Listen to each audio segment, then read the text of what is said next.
मुताला पाकिस्तान से लेके पाकिस्तान की हिस्ट्री के ऊपर जितनी भी किताबें लिखी गई उनमें कहीं भी आपके बचपन का जिक्र नहीं है। अभी तक तो नहीं है। हाँ, तो मर जाऊंगी तो शायद आ जाए।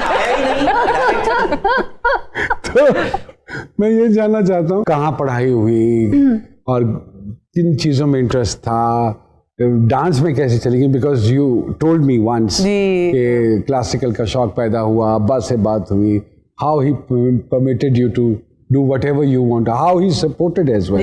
हाँ। तो I would love कि अगर आप शेयर करें। बिल्कुल सही। नहीं, सबसे पहले तो ये कि अम्मा अब्बा ने दोनों ने कभी भाइयों और बहनों में कोई हम लोगों में उस तरह से फर्क नहीं रखा। How many siblings जी? अब मेरे 2 भाई हैं, एक बड़ा और एक छोटा। अच्छा। मैं बीच में हूँ, सैंडविच में।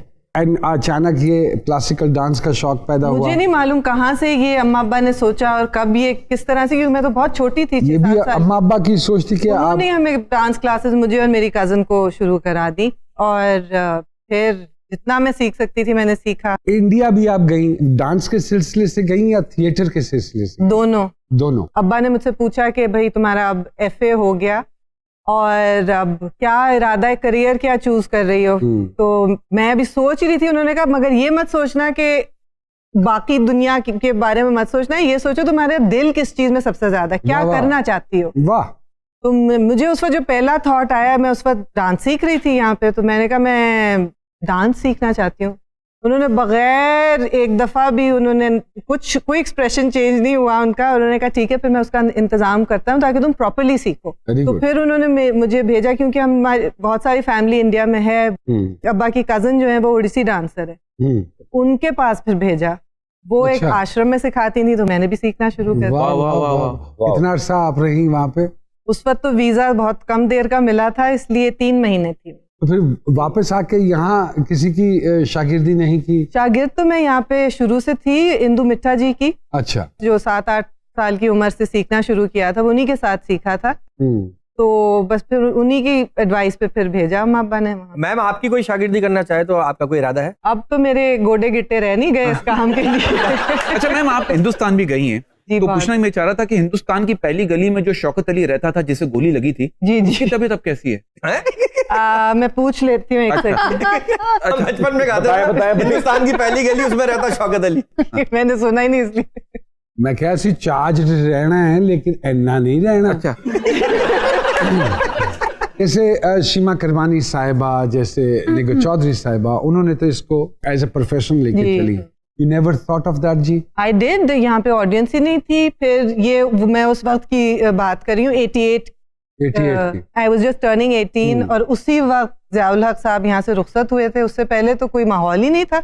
जिस वक्त हम बड़े हो रहे थे उस वक्त तो बहुत बुरी नजर से देखा जाता था ना परफॉर्मिंग आर्ट्स को। 1995 में यू स्टार्टेड टेलीविजन जी, है ना? जर्द दोपहर के नाम से पहला प्रोजेक्ट था आपका। तो एक्टिंग की तरफ कैसे गाड़ी ने टर्न लिया? हम जब छोटे थे तो हम लोग बहुत अम्मा अब्बा के साथ ही जाते थे थिएटर देखने। अजोका थिएटर के बहुत सारे ड्रामे होते थे लाहौर में, मदिहा गौहर और शाहिद नदीम के साथ। तो उनसे मैं बहुत मुतासिर थी। हम सभी थे, क्योंकि वो एक पॉलिटिकल एक्सप्रेशन जो था वो थिएटर के थ्रू हो रहा था उस माहौल में, जबकि पॉलिटिकली आप अपने आप को नहीं एक्सप्रेस करने की इजाजत ही नहीं थी थिएटर में। लेकिन मुझे उनके ग्रुप की वजह से मुझे बहुत इंटरेस्ट हुआ। उसके थ्रू फिर मैं थिएटर में इंटरेस्टेड हुई। थिएटर के बाद 95 जर्द दोपहर के बाद एक लंबी ब्रेक आ गई। मैं फिर चली गई थी अमेरिका। फिर आप वहां से वापस आई और फिर प्राइवेट सेक्टर आ चुका हुआ था।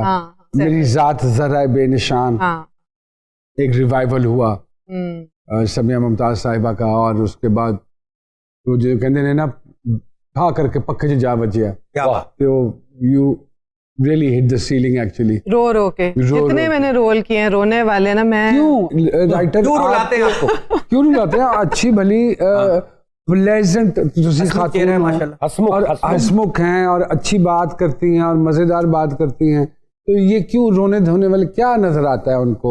मुझे लगता है नुमान उनकी इमेजिनेशन नहीं है। जिस तरह उन्होंने पहले एक ड्रामे में देख लिया ना, तो लोगों को लगता है छाप लग गई कि बस अब यही कराई सारी जिंदगी। यू नेवर डिड कॉमेडी और you did comedy very little. बहुत कम किया। एक्सेप्टेबिलिटी नहीं होती। मैं भी अगर कोई कॉमेडी की कोई चीज कर लूँ ना तो लोग सीरियस हो जाते हैं।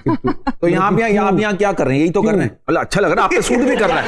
टाइमिंग, टेम्पो, होस्टिंग के साथ प्लस सीरियस कर रहे हैं, प्लस होस्टिंग कॉमेडी कर रहे हैं ना। हाँ, तो एक्सेप्टेबिलिटी नहीं होती, एक इमेज डेवलप हो जाता है। हाँ, ये भी तो समझ ही नहीं आ रहा। मुझे नहीं लगता कि ऑडियंस का नहीं है इसमें कसूर, इसमें हमसे काम करवाने वालों का वो आपको वर्सेटाइल रोल्स देते ही नहीं है, वही चीज बार बार करवाए जाते हैं। आप यकीन करें, बड़े सीरियस किरदारों में मैं थोड़ी जी पा देना एमी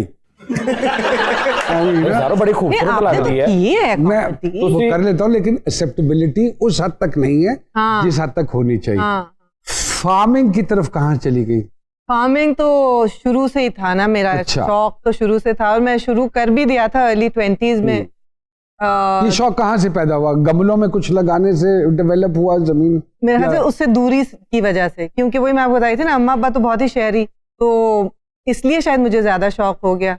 कितना बड़ा फार्म हाउस है समय से, और क्या क्या आप उगा रही हैं वहाँ पे? हाउस तो एक कनाल पे लेकिन फार्म जो है वो 16 एकड़ से शुरू हुआ, तो बहुत छोटा सा है, वो नहीं है जो जिन लोगों की जद्दी पुश्ती जमीनें होती हैं, वो वाला सीन तो क्या क्या आपने उगाया हुआ है? मैं देसी गंदुम है, हाँ देसी गंदुम है, और जौ, चावल, सब्जी, ये चीजें। सुना मेहंदी भी उगाती हैं? हाँ, ये मैं आपको कैसा पता? अब तो बिल्कुल ही फीकी हो गई। बाउंड फैमिली तो हाँ, ये लगाई थी, लेकिन ईद पे लगाई थी। हाँ, मेहंदी भी उगाती हैं। मैडम, ये उज़्मी के बाल उगा सकती हैं?